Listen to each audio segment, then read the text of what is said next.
Muito bem. Esse foi um ano intenso, irmãos. Foi um ano intenso. Foi o ano que Porto Alegre ficou debaixo d'água. Esse foi o ano em que houve muitas quedas de aviões, irmãos. Hoje mesmo caiu mais um avião. 179 pessoas morreram. Sobreviveram, me parece que 5 pessoas que estavam na parte traseira do avião. Então, foi um ano difícil. As guerras se acirraram, irmãos. O que aconteceu lá atrás do ataque do Hamas, esse ano, na verdade, se acirrou muito fortemente. O Trump ganhou uma eleição, Trump e Maduro foram muito falados. Enfim, o mundo continua.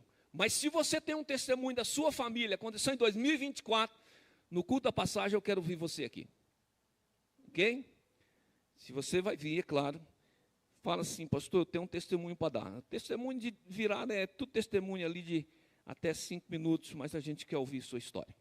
E agora vamos para a palavra. Irmãos, o tema dessa noite é 2025, o ano da provisão.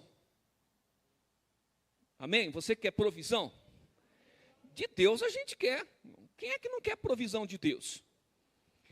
1 Reis, capítulo 17.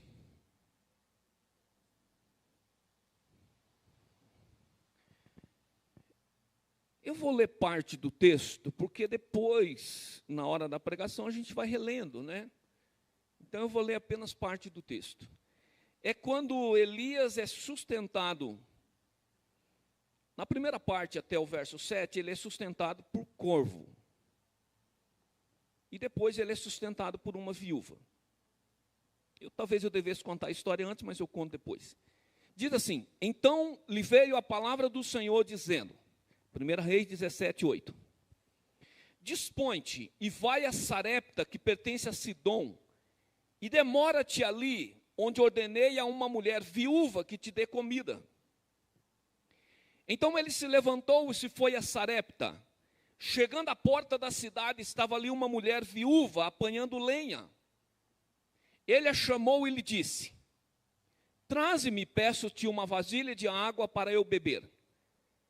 Indo ela buscá-la, ele a chamou e lhe disse, traze-me também um bocado de pão na tua mão.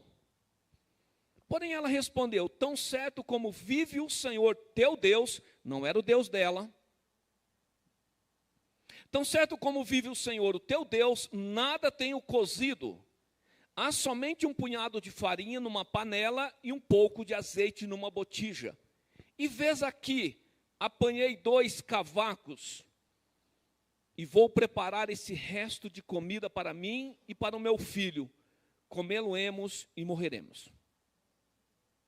A situação, irmãos, era 3 anos sem chuva. A gente não sabe se estava no 3º ano, no final ou no meio, mas ali já estava um período muito crítico dessa falta de chuva. E agora eu perdi o texto. Muito bem. 13. Ótimo, muito obrigado. Elias lhe disse, não temas, vai e faz o que disseste. Mas primeiro faze dele para mim um bolo pequeno e traze-mo aqui fora. Depois fará para ti mesmo e para teu filho. Porque assim diz o Senhor, Deus de Israel. Pega essa palavra. A farinha da tua panela não se acabará, e o azeite da tua botija não faltará, até um dia em que o Senhor fizer chover sobre a terra. Foi ela e fez segundo a palavra de Elias, assim comeram ele, ela e a sua casa muitos dias. Da panela a farinha não se acabou, e da botija o azeite não faltou, segundo a palavra do Senhor por intermédio de Elias. Amém? Irmãos, 1 Reis, capítulo 17, fala da forma assim, miraculosa, em que Deus alimentou Elias e a viúva, né? Primeiro milagre, na verdade, nesse capítulo, é que Elias foi sustentado por corvos. Corvos, né? E se você não sabe, irmãos, corvo, ele é um animal imundo. Corvo é um animal, assim, voraz. Ele come tudo que ele acha pela frente, comilão ao extremo. O corvo é tão difícil nessa parte, ele é tão egoísta com a alimentação, que nem os seus filhotes ele alimenta direito. Se você ler Jó, capítulo 38, verso 41, Deus diz, quem é que alimenta o filhotinho do corvo que está lá mal alimentado? Deus diz, sou eu. Porque se depender dos pais deles, eles estão complicados. Mas por ordem de Deus, irmãos, esses corvos traziam 2 refeições para Elias todo dia. Então, o milagre já começou por aí. E um grande milagre, fazer corvo, dar comida para o profeta. A fé dessa viúva, ela é nítida. Mesmo ela sendo pagã, irmãos. Qual era o Deus dessa viúva? Baal. O Deus dessa viúva, o Deus da nação dessa viúva, era Baal. Vocês já vão entender. Se vocês prestarem bastante atenção, vocês vão entender por que o Deus dela era Baal. Mesmo ela sendo pagã, ela deve ter reconhecido Elias como profeta. Mas como ela sabia que Elias era profeta? Ela sabia pela vestimenta. Com certeza ela pela vestimenta. Porque quando o rei Acasias, irmãos, começa a contar a história do Antigo Testamento, ele é mais difícil do que as do Novo, né? As novas a gente já sabe. Mas quando o rei Acasias, ele foi consultar Baal, Zebub, para ver se ele seria curado de uma doença. E Elias disse, acaso não há Deus em Israel para você consultar Baal, Zebub? E então, quando o mensageiro foi falar para Acasias, o rei, então o rei perguntou assim, qual era a aparência do homem que vos veio ao encontro e vos falou essas palavras? Eles lhe responderam, era um homem vestido de pelos, com os lombos cingidos de um cinto de couro. Então disse ele, é Elias o tisbita. Só Elias se vestia tão estranho assim. Ele era estranho por natureza. Elias, irmãos, é a junção de El significa poder, mais Iá, que é a abreviação de Yahvé, o Deus eterno. Então Elias é o poder de Deus. Irmãos, por trás de Elias estava a força de Deus. E Elias é alguém que honra o nome, irmãos. Sabe qual era a missão de Elias?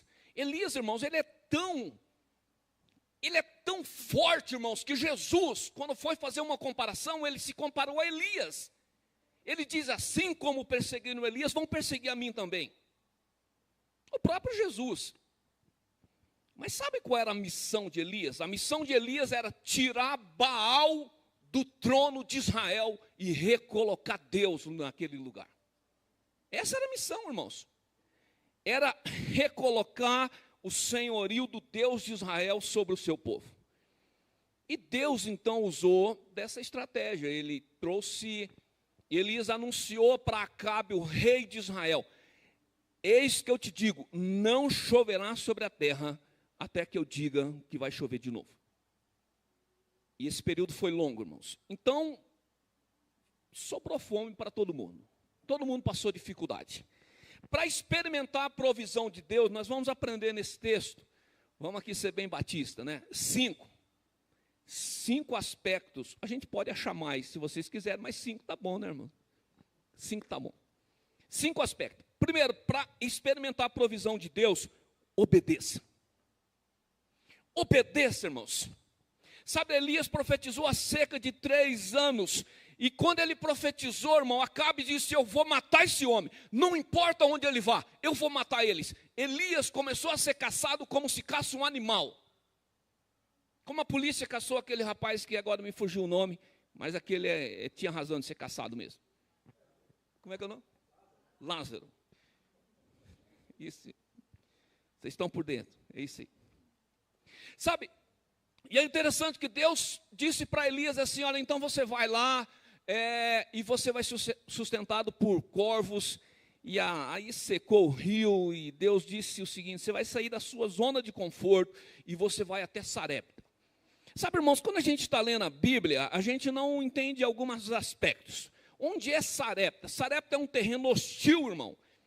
Sarepta é um lugar, ele ia para o estrangeiro, irmãos. Mas de uma terra hostil. E Elias obedeceu a palavra de Deus. Sabe onde era Sarepta? Sarepta, na verdade, a Bíblia vai dizer em 1 Reis 16:31, que ela era governada por Etibaal. E quem era Etibaal? Etibaal era o pai de Jezabel, irmãos. A mulher que queria matar Elias, irmãos. É lá que Deus vai esconder o Elias, na terra dessa mulher. Deus tem dessa, irmãos. Quando precisou esconder Moisés, escondeu no Egito. Quando precisou esconder Jesus, escondeu no Egito. Deus fala assim, você vai esconder para mim. E é lá nessa terra, na terra do pior inimigo, que Elias vai. E Deus disse, dispõe-te e vai a Sarepta, que pertence a Sidom.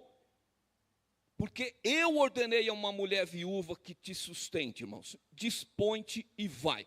Esteja disponível para me obedecer. Irmãos, a bênção, irmãos, a provisão, ela vem quando a gente está disponível para obedecer a Deus. E Elias foi, irmãos. Essa é a segunda ordem de Deus nesse capítulo. A primeira é que Elias fosse até o vale de Queribe, né? E a segunda ordem é essa, e ele obedeceu as duas vezes. Obediência é a primeira coisa que você precisa fazer para experimentar a provisão de Deus para a sua vida. Sabe, eu creio de fato que 2025 é o ano da provisão. Talvez você diga, pastor, 2024 não foi? Claro que foi. Mas, irmãos, tem períodos que as coisas funcionam mais rápido. Sabe, o verso 10 diz que Elias se levantou-se, foi a Sarepta, e quando ele chega na porta da cidade, quem é que está na porta da cidade, irmãos? A viúva. A viúva está lá. Estava ali uma mulher viúva apanhando lenha, e ele disse para ela assim, olha, traga um pouco de água para mim. Sabe o que eu acho interessante, irmãos? Presta atenção. Quando nós falamos da provisão de Deus, irmãos, o melhor nós damos para Deus. Sabe, quando Judas vê aquele frasco sendo quebrado sobre os pés de Jesus, o que é que Judas disse? Que desperdício. Poderia ter sido dado aos pobres. Irmãos, nós temos o espírito de Judas, ele impera até hoje. O melhor não pode ser para Jesus. O melhor tem que ser para os pobres. Não é assim? Para que gastar tanto dinheiro com cadeira? Podia ser dado aos pobres. Irmãos, quando você faz para Jesus, tem coisa que você vai fazer só para Jesus, só para honrar Jesus. E os pobres você vai abençoar, claro que vai. Não vai faltar recurso quando você coloca Jesus em primeiro lugar. Só que nós achamos, irmãos, que quem sustenta a obra de Deus são os ricos. Não é? Você não acha? Às vezes não tem alguém que diz assim, eu gostaria de ter que um jogador de futebol se convertesse na nossa igreja, daqueles que jogam bem, né? Que ganha muita grana, a nossa igreja ia acabar os problemas, porque nós teríamos alguém rico, dizima.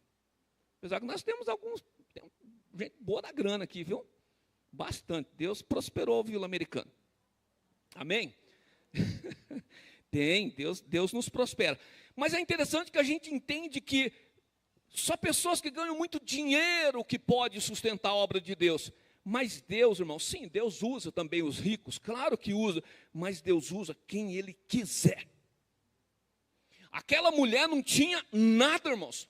Aquela mulher tinha comida, ela estava numa situação tão miserável, certamente não tinha nem quem pudesse ajudar ela, que ela disse, olha, eu tenho para fazer um bolinho, eu e meu filho vão comer, e acabou. A gente não tem mais grana para comprar, não tem quem nos dê. Quer dizer, é esse homem que vai sustentar? É essa mulher que vai sustentar Elias, que está fugindo de Acabe? Irmãos, viúvas naquela época, normalmente elas tinham dificuldade financeira. Naquela época, vocês sabem, era um tempo diferente, né? E ainda mais com 3 anos sem chuva, em meio a tanta necessidade. Mas, irmãos, Deus providencia de onde não tem. Sabe, eu ia dizer uma frase, está escrita em algum lugar aqui nesse esboço, mas eu quero dizer o seguinte: você não precisa da provisão, você precisa do provedor. Você acha que precisa da provisão, mas você precisa do provedor. Você precisa de Deus. Essa ideia de que se tal coisa acontecer, vai resolver a minha vida. Não, a gente precisa de Deus. Então seja sensível à direção de Deus na sua vida e obedeça. Mesmo que parece difícil, não é lógico o que está falando. Não era lógico, irmãos, aquilo. Vamos ser sinceros. Elias poderia ter dito: Deus, uma viúva vai me sustentar. Deus, é isso mesmo, o senhor tem certeza? Sabe, Deus sempre tem um propósito maior nas suas instruções. Segundo ponto, para experimentar a provisão de Deus, creia. Creia, irmãos. Jesus não te salvou para te acusar. Jesus não te salvou para atormentar a sua vida. Jesus não te salvou para dizer: olha só, você não fez exatamente como eu queria, eu vou punir você. Não. Jesus salvou para te cuidar, para cuidar de você. O diabo que é o acusador, o diabo é que vem e diz: olha só, você deve estar com algum problema com Deus. Jesus te salvou para te abençoar. Ah, pastor, mas veja bem, eu cometi um pecado. Alguém chegou para um pastor e disse assim: pastor, será que Deus consegue perdoar um pecado em que eu pequei conscientemente? Irmão, quem é que peca inconscientemente, irmãos? Às vezes a gente comete algumas coisas que a gente nem sabe que é pecado mesmo. Jó fala isso, mas a maior parte do pecado que a gente comete, a gente sabe que é pecado. Mas a gente faz, mas Deus perdoa, irmãos. Deus ajuda e Deus abençoa. Creia que você é amado por Jesus e Jesus não vai te deixar. Aquela viúva, ela creu na palavra que o Senhor disse. Elias disse: traze-me também um bocado de pão na tua mão. Sabe, a viúva, ela estava numa situação desesperadora, mas ela escolheu acreditar na palavra de Deus transmitida pelo profeta. A sua fé abriu as portas para um milagre contínuo de provisão, irmãos. Sabe, talvez você olhe e diga: ah, mas o senhor não é Elias, por que eu deveria acreditar na palavra dessa noite? Porque aqui está a palavra de Elias. Aqui está a palavra de Elias. E é interessante que ela respondeu, irmãos, ela abriu o seu coração. Ela abriu o coração para o profeta. Você está entendendo? Ela abriu o coração para o profeta. Ela disse: tão certo como vive o Senhor, o teu Deus. Ela estava dizendo assim: eu juro pelo Deus de Israel. Eu não sou de Israel, eu sou de Sidom. Eu sou de uma terra que adora Baal, mas o teu Deus é o Deus de Israel. Eu juro pelo teu Deus que eu nada tenho cozido. Há somente um punhado de farinha numa panela, um pouco de azeite numa botija. E eu peguei um pouquinho de lenha para assar e preparar para mim e para o meu filho. Então Elias disse: não temas. Elias falou para ela: não tenha medo, vai, faz o que você disse, mas primeiro faz um pedaço de bolo para mim. Traz aqui, depois eu como, depois você e seu filho comem. Se eu falar isso para o irmão vai ser mal educado comigo. Vai um bolo, traz para mim primeiro, depois você faz para a tua família. Sabe, irmãos, aquela mulher, ela foi testada ao limite. Aquela mulher foi testada ao limite, irmãos. E ela foi aprovada. Aquela mulher precisava de um milagre, irmãos. E ela tinha sido escolhida para ser parte do milagre, mas ela precisava passar por um teste, o teste da fé. Irmão, você sabe o que é milagre? Toda vez que você pede para Deus fazer um milagre, você está pedindo para Deus quebrar uma lei que Ele mesmo criou na natureza.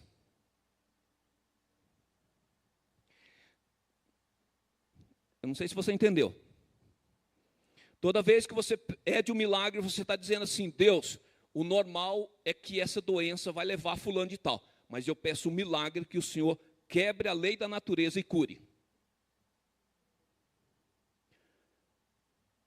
O normal é que aquela mulher realmente não tinha o que comer e ela provavelmente morreria de fome.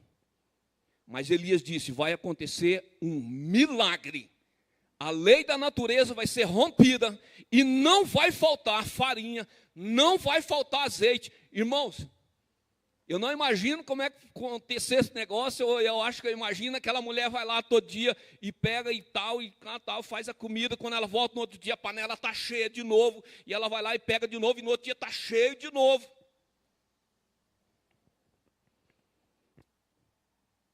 Ela precisou de fé para ouvir e crer na palavra do profeta, que não faltaria. Que não faltaria.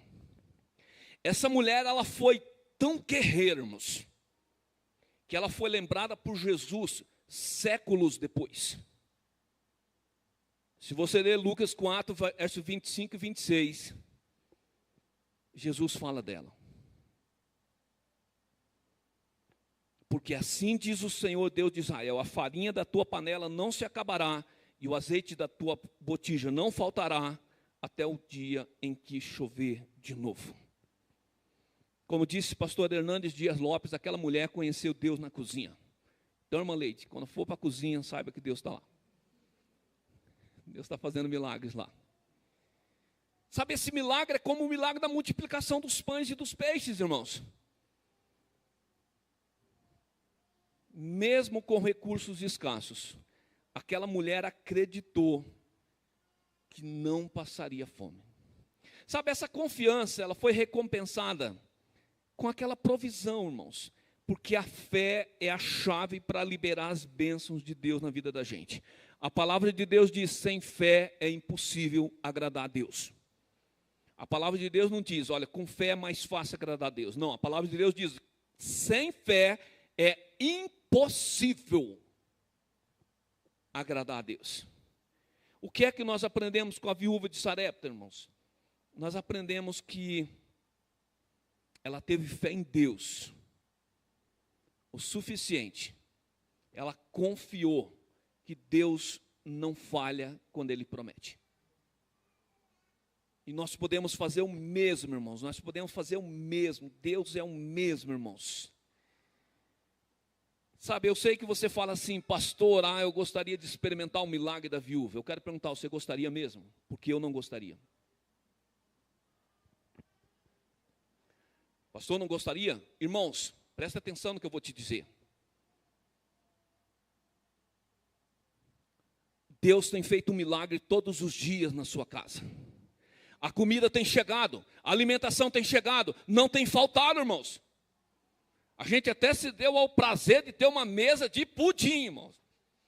Eu fiquei doido naquele dia, que eu olhava e falava: não vai caber tudo no copo. Um pedaço de... E daí a gente ia, mas eu voltei, eu repeti, claro. Ninguém gostaria de viver no deserto, irmãos, para ver a água sair da rocha. É mais fácil abrir a torneira, não é mais fácil? O problema é que a gente não vê mais milagre, irmãos. A gente olha e diz: isso é normal, essa torneira sempre esteve aí. Irmãos, Deus tem se sustentado, não tem faltado a provisão e não vai faltar.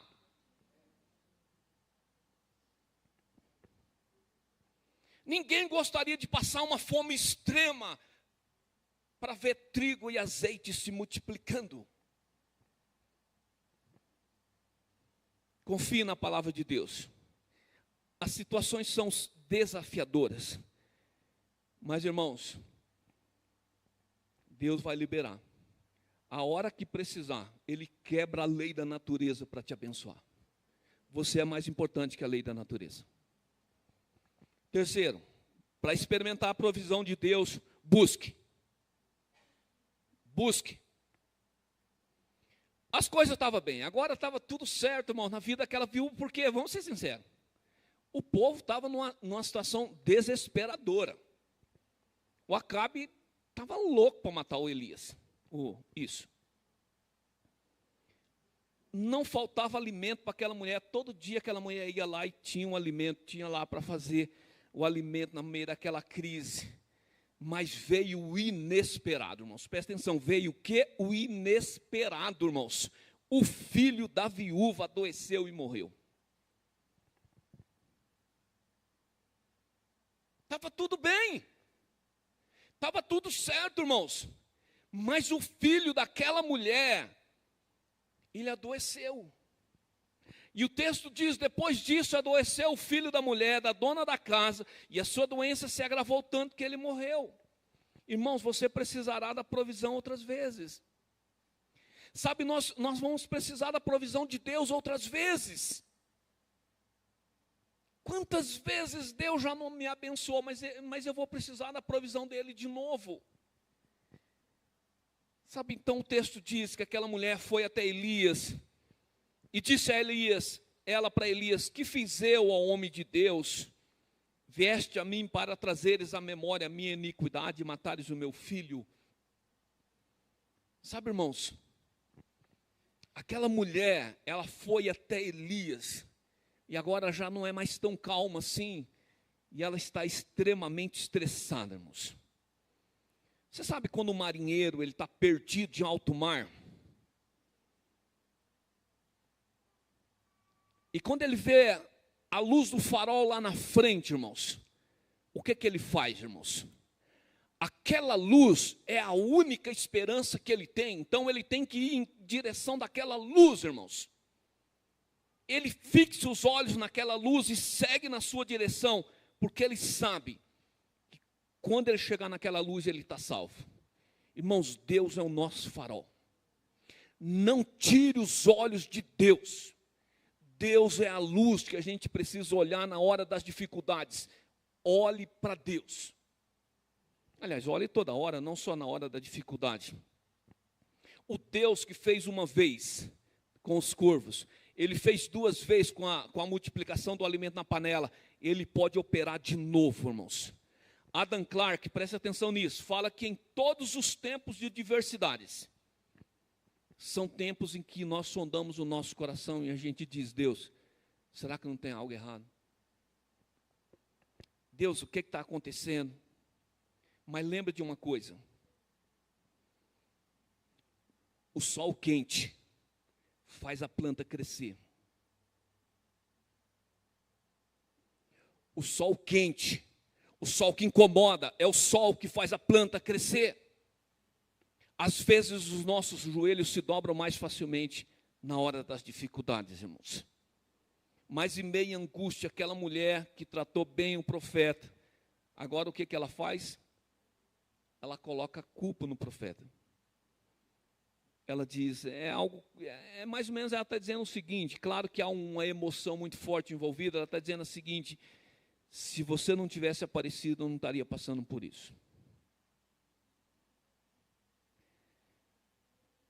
Irmão, nós sempre vamos achar um culpado. A gente sempre vai achar um culpado. Mas sabe o que Elias fez, irmãos? Elias não se defendeu, irmãos. Elias, ele tinha conhecimento suficiente para olhar para aquela mulher e dizer, senta aí, minha senhora. A senhora não viu o que Deus fez? Olha aqui, minha senhora. A senhora está comendo da bênção de Deus todo dia? Como é que a senhora acha que Deus que abençoa a senhora assim, vai punir a senhora por causa de algum pecado? A senhora nem sabe se tem pecado. Mas Elias não tripudiou sobre uma mulher já sofrida, irmãos. O texto diz que Elias foi orar, irmãos. Sabe, irmãos, se nós orássemos mais, a gente nos defenderíamos menos. Se a gente tivesse mais tempo com Deus, a gente estaria se defendendo menos, irmãos. Então, quando você encontrar desafios inesperados, irmãos, Volte-se para Deus, vai lá orar, vai lá falar com Deus, dizer: Deus, tem alguma coisa que tem que ser feito nesse momento.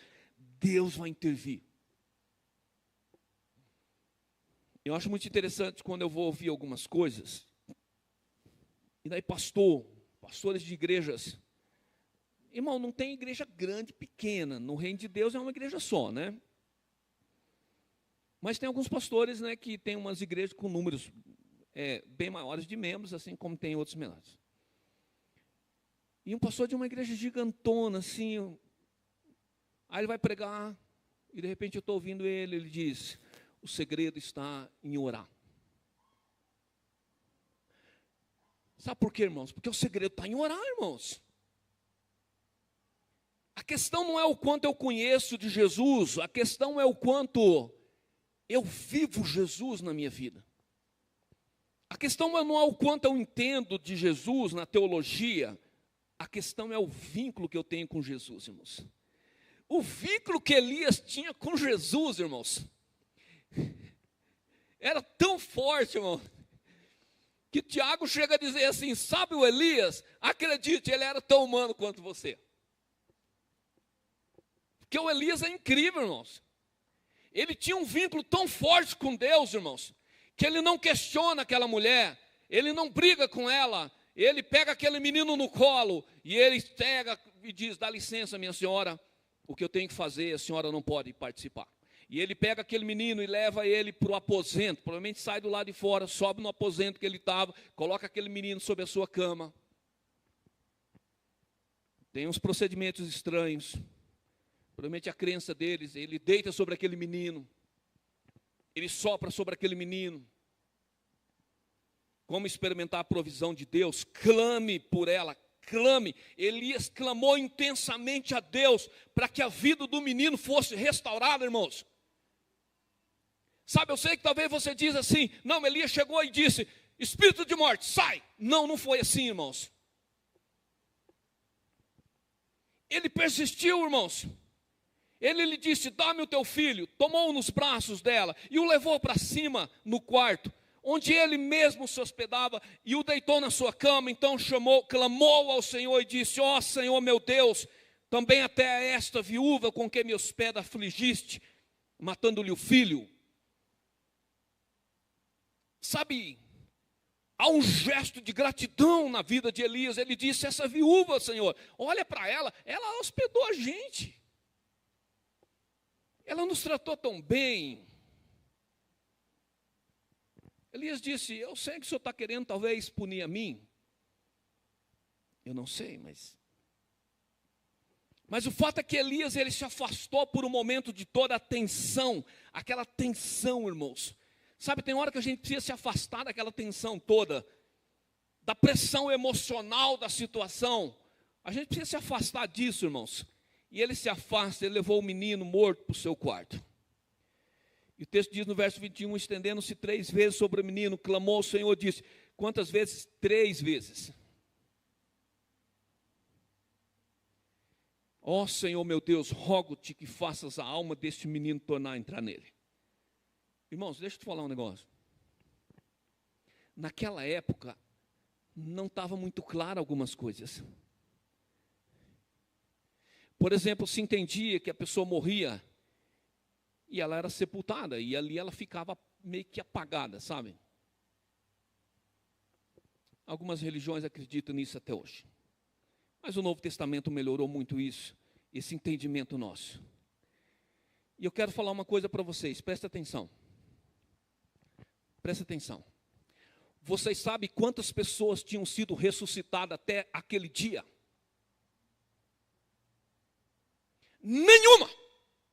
Nunca tinha acontecido aquilo, irmãos. Elias estava pedindo algo que nunca tinha acontecido na face da terra. Você está entendendo? Nunca Abraão não ressuscitou ninguém. Moisés não ressuscitou ninguém. José não ressuscitou ninguém. É a primeira vez, irmãos. E ele acredita, irmãos, que aquele menino morto, se Deus quiser, ele volta a viver. Ele deitou a primeira vez do menino, o menino não acordou, irmãos. Vamos ser sinceros, você deitaria a segunda vez? Ele foi a segunda vez. Ele foi a terceira vez. E aquele menino voltou a viver.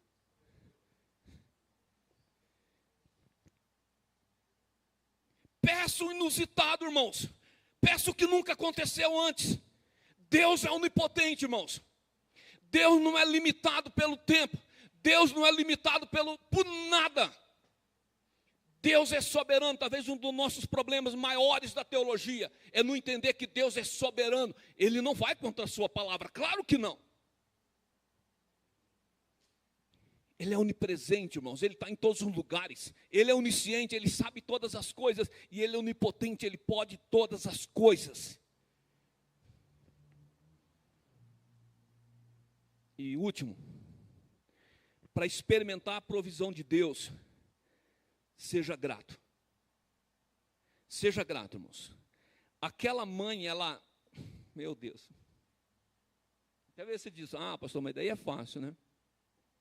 Mas aquela mãe, ela reconheceu e ela agradeceu a Deus e ao profeta. O Senhor atendeu a voz de Elias e a alma do menino tornou a entrar nele e reviveu. Elias tomou o menino e o trouxe do quarto à casa e o deu à sua mãe e lhe disse: vê, teu filho vive. Irmão, você consegue se trasladar para aquele momento? Você consegue entrar naquela casa, você consegue ver a cara daquela mulher? Imagina a sensação daquela mãe quando ela revê o filho, antes morto, agora vivo, irmãos. Sabe o que aquela mulher disse? Nisto eu conheço agora que tu és homem de Deus, e que a palavra do Senhor na tua boca é verdade. Quando você honra a Deus, Deus honra você. Deus tem um compromisso dele com a palavra. Deus tem um compromisso com a palavra dele, antes de ter um compromisso com você.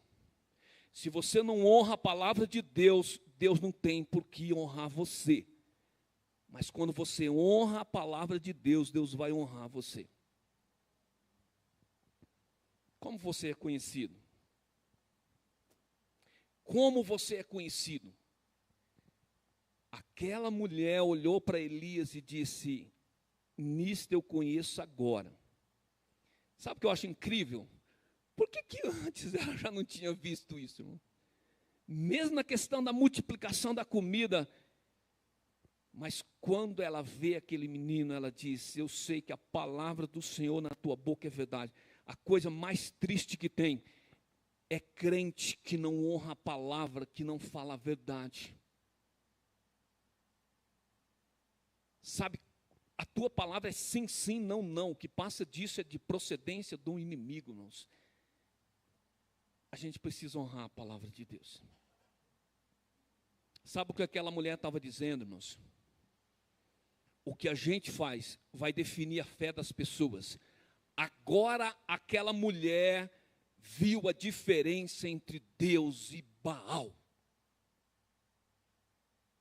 Agora aquela mulher reconheceu que Baal não era coisa nenhuma. Você sabe qual era o maior poder de Baal, irmãos? Segundo os seguidores dele, Baal era o Deus que dava prosperidade para as pessoas. Era o Baal que fazia chover. Era o Baal que fazia parar de chover. Era o Baal que dava sol. Era o Baal que fazia tudo. É por isso que quando Elias vai lá e diz: não vai chover, Acabe ficou tranquilo, irmão. Você acha que Acabe se preocupou com a palavra de Elias? Negativo. Acabe só começou a perseguir Elias quando ele viu que não choveu mesmo. Porque para ele era o seguinte: o que adianta esse homem dizer que não vai chover se o meu Deus é Baal e é só eu pedir e Baal faz chover?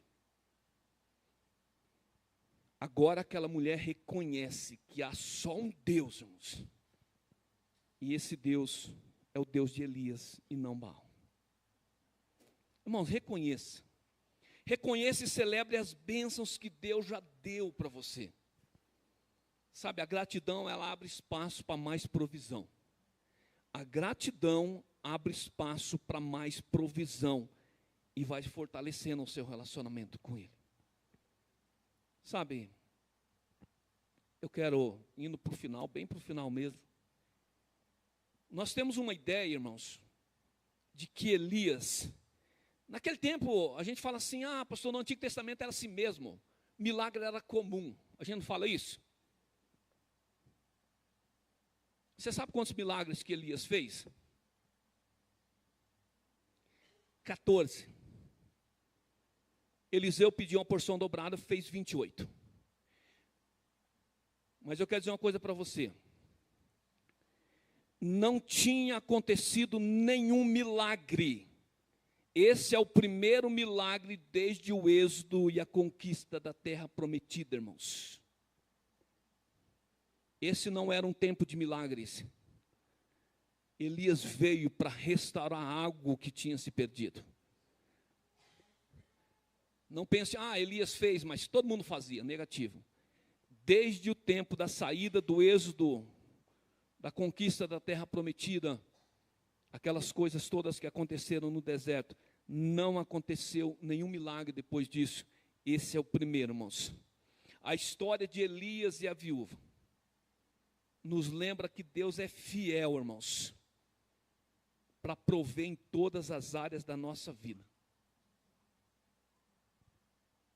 O que Ele requer de nós, irmãos? Sabe,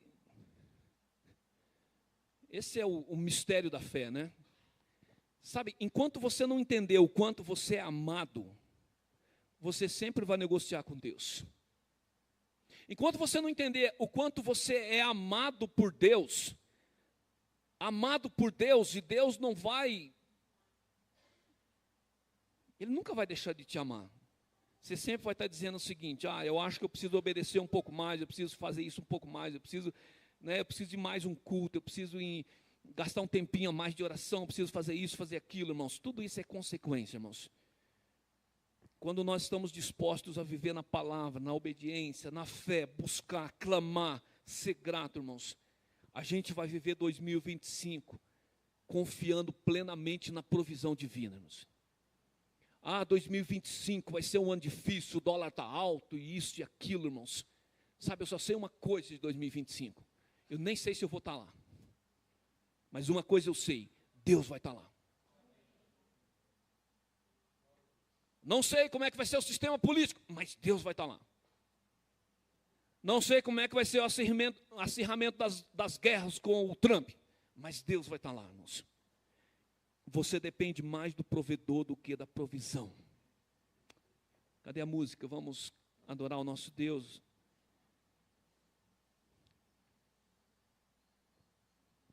Entrega as suas preocupações a Deus. Eu sei que não é fácil, irmãos. Sabe, nós andamos tendo alguns estresses ultimamente. E não foi fácil entregar alguns desses estresses na mão de Deus. Porque a gente vai lá e entrega e a gente acaba meio que trazendo de volta. Mas Deus já nos deu muitas vitórias de estresse desse ano. E Ele vai continuar dando, irmãos. Confie nele para prover em todas as áreas da sua vida. Deus é fiel para cumprir as suas promessas. Vamos cantar. Depois eu quero terminar orando. A gente vai orar.